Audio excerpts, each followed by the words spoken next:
उपस्थित धर्म प्रेमी श्रद्धावान जिज्ञासु भाइयों तथा सुशील बहनों, अभी हमारे प्रज्ञा जी माता ने बताया कि इतनी ज्यादा साधना किसने कर ली? बाहुबली जी ने साधना कर ली, किंतु अहंकार नहीं छूटा था। तो आजूबाजू में केवल ज्ञान घूम रहा था और उनके अंतर में केवल ज्ञान का प्रवेश नहीं हो रहा था। जब बहनों ने उनको जगाया कि बंधु गज से उतरो, हाथी से उतरो, अभिमान के हाथी से उतरो, तब तुम्हारा केवल ज्ञान तुम्हें प्राप्त होगा।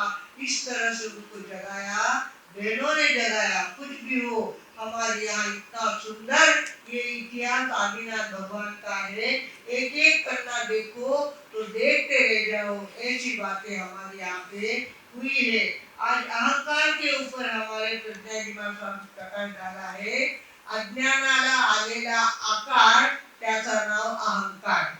जो अहंकाराला जगतो त्याचे पुण्य रोज जळत असतात, त्याची पुण्याई कमी कमी होत असते। अहंकार सांभाळायचा नसतो, अहंकाराला सुरक्षित ठेवायचं नसतं। तुझे मारा पगेश पड़ा नहीं, तेरी मेरी सातास कुछ नहीं। इस तरह से कुछ भी अपनी तरफ से कोई अपेक्षा रखना नहीं है। अहंकार अहंकार होता है और अहंकार हमको केवल ज्ञान प्राप्त नहीं होने देता, आगे नहीं बढ़ने देता।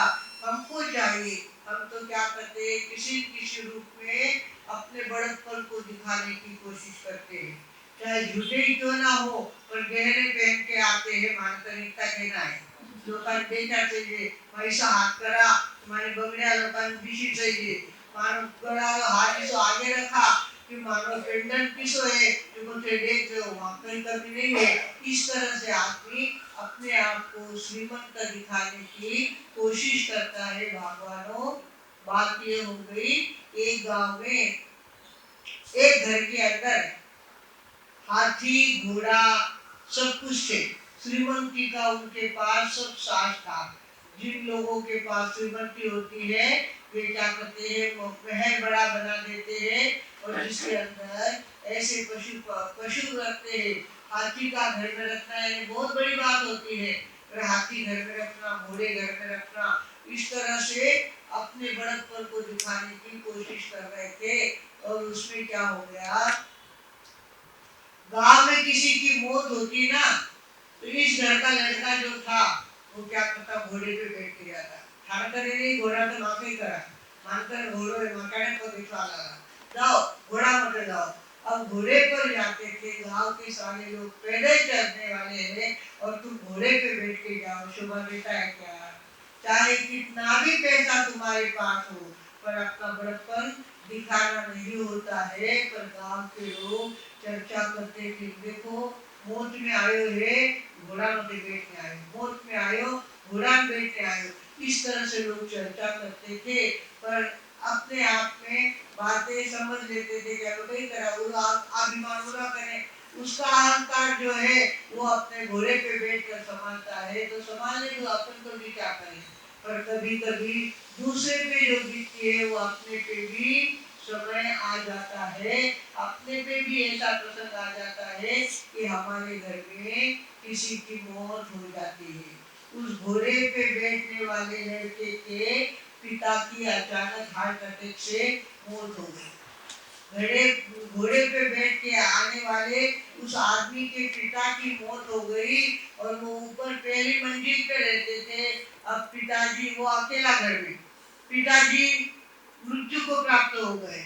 अब इनको नीचे उतारना भी कितना मुश्किल, और गांव वाले लोग जब तक नहीं आए तब बात ऐसे प्रसंग में तो गांव वाले लोग चाहिए, शादी हो, मौत हो, और गांव के लोग जब आते हैं तब बात बनती है। तो गांव वालों ने एक दूसरे को समाचार दे दिए, देखो कोई राज्य मत है, कोई राज्य मत है, गांव में आता तो घोड़ा मत बैठ जाओ, पूरा मौत में, पूरा बहुत सारा मौत में घोड़ा मत बैठ जाओ, कोई भी पगे जाओ नहीं। जिसके पास घोड़े नहीं है वो किराए का घोड़ा लेके आए, जिसके पास घोड़े है वो दूसरे को एक घोड़ा दे दे, खुद एक घोड़ा ले। इस तरह से उन्होंने क्या कर दिया, आपस में चारों तरफ समाचार दे दिए। और सवेरे बेचारा वो तो चारों तरफ से गया, पिताजी अचानक चले गए और अकेला घर में करे तो करे क्या, पिताजी को नीचे उतारना वो भी बड़ा मुश्किल काम। अब गांव वालों का वो क्या करे, गांव वालों की बात देख रहा था, गांव वाले आएंगे तब मेरे पिताजी को नीचे उतार पाएंगे। अब वो गांव वाले लोग आए और घोड़े पे बैठ के आए। तब कैसे आए, घोड़े पे बैठ के आए और घोड़े पे बैठ कर कहने लगा कितनी देर है, जल्दी चालो, मनुष्य वीडियो है, जल्दी आओ। बिचारा वो करते घोड़ा मध्ये बैठो, मारा भावसाने नीचे कूद उतारीला, नीचे कूद लाईला आणि आगलो काम कोण करी, म्हणता काहीच करता आवे नहीं, आगलो काम कोण करीला। इस तरह से वो विचार कर रहा था और गैलरी में खड़े होकर के उसने कहा आप ऐसा मत करो, आप ऊपर पधारो, मेरे पिताजी को नीचे लेके चलो और आगे का काम करो।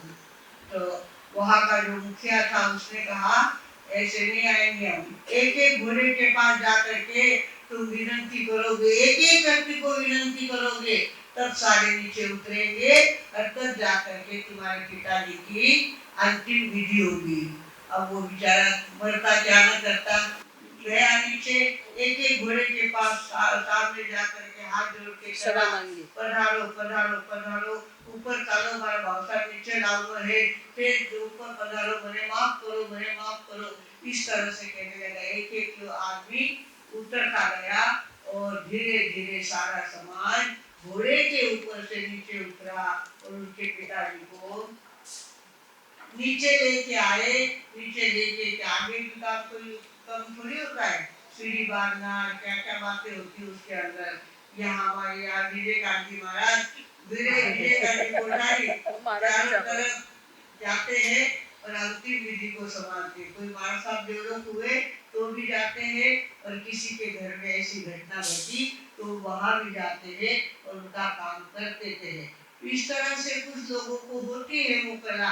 तो इस तरह से सारे लोग नीचे उतरे और पिताजी को नीचे लाया, उनकी अंतिम विधि की और उसके बाद लोगों ने कहा तब तक दाग नहीं लगने देंगे जब तक तुम प्रतिज्ञा नहीं करो कि अब मैं किसी के मौत पे घोड़े पे नहीं जाऊंगा।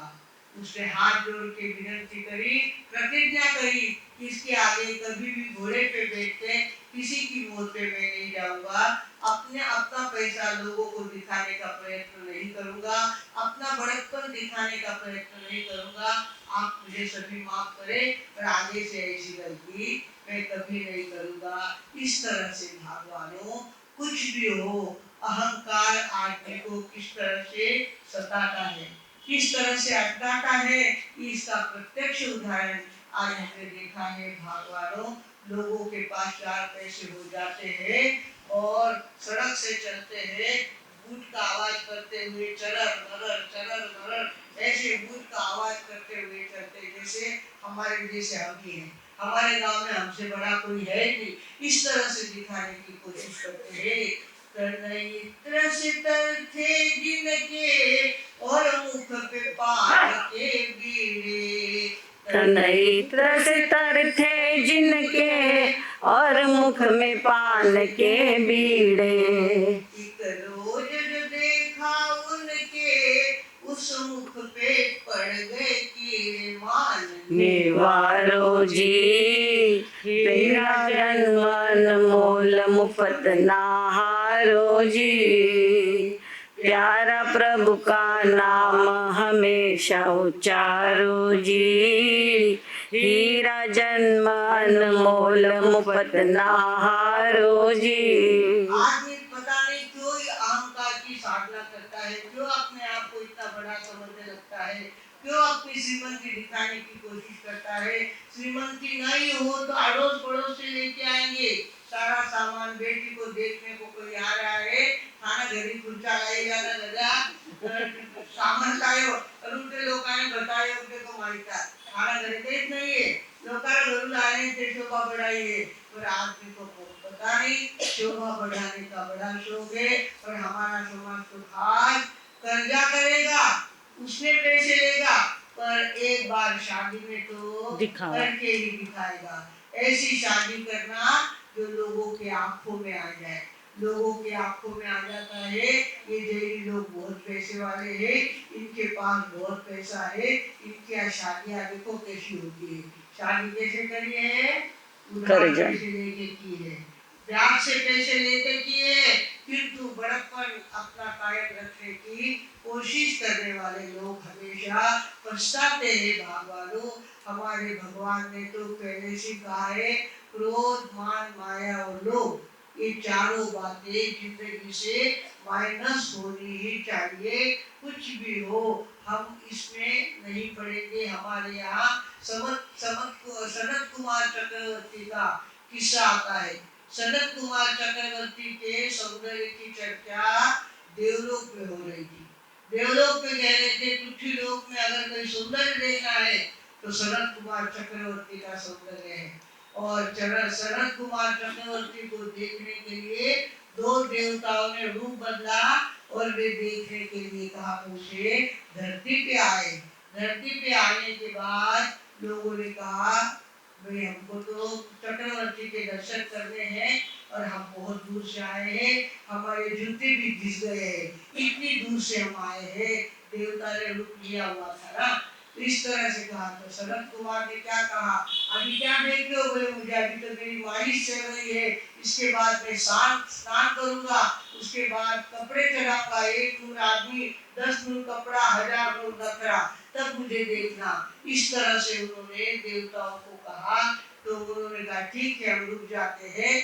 और उसके बाद उन्होंने क्या किया, मालिश के बाद स्नान किया, स्नान के बाद कपड़े पहने, कपड़े के बाद गहने, मुकुट वगैरह सब कुछ पहना और फिर सिंहासन पर जाके बैठे और आने वाले मेहमानों को पूछा, बोलो अब कैसे दिखता हूँ मैं?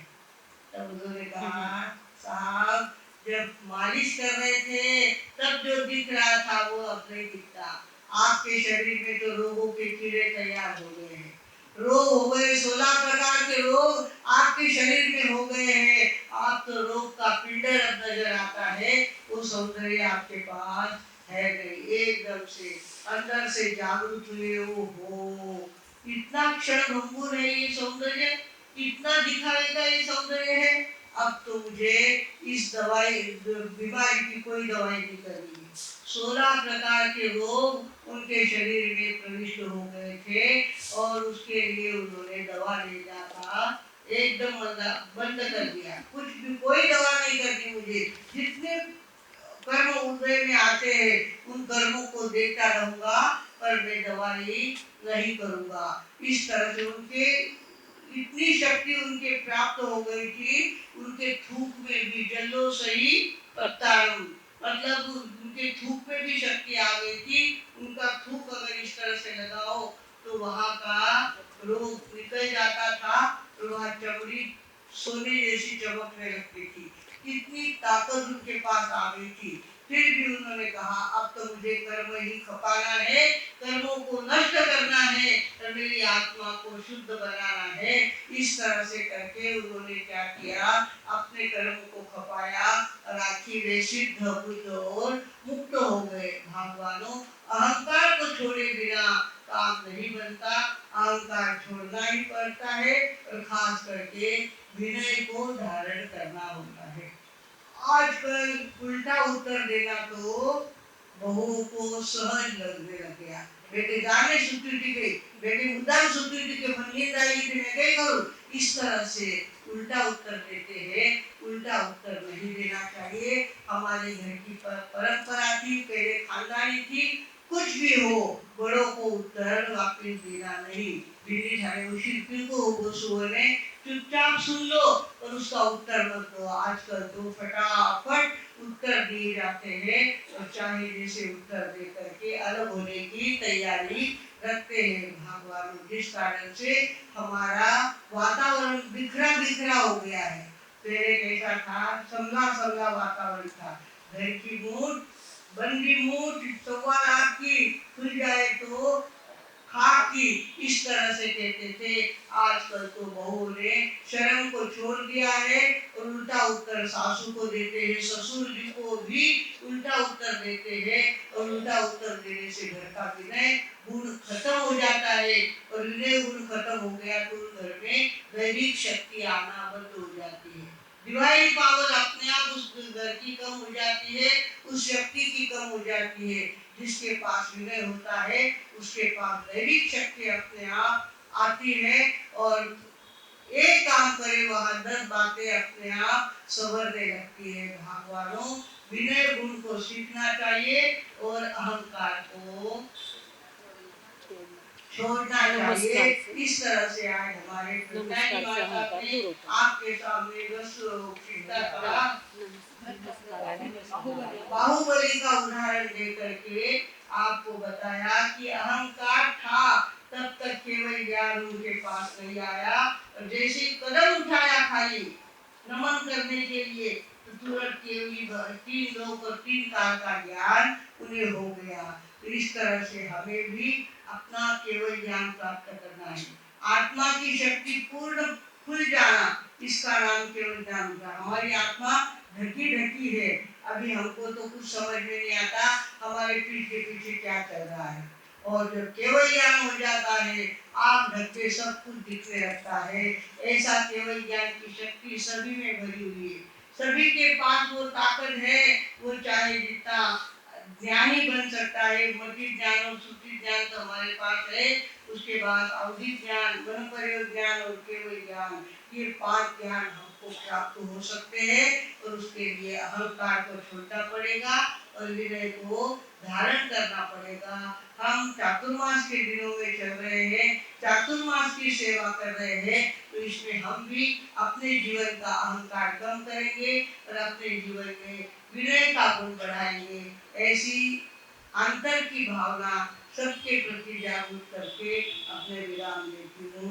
ओम शांति। हर क्षण हर क्षण बोले वाणी भूषण परम पूज्य प्रीति सुधा जी महाराज साहब सूचना।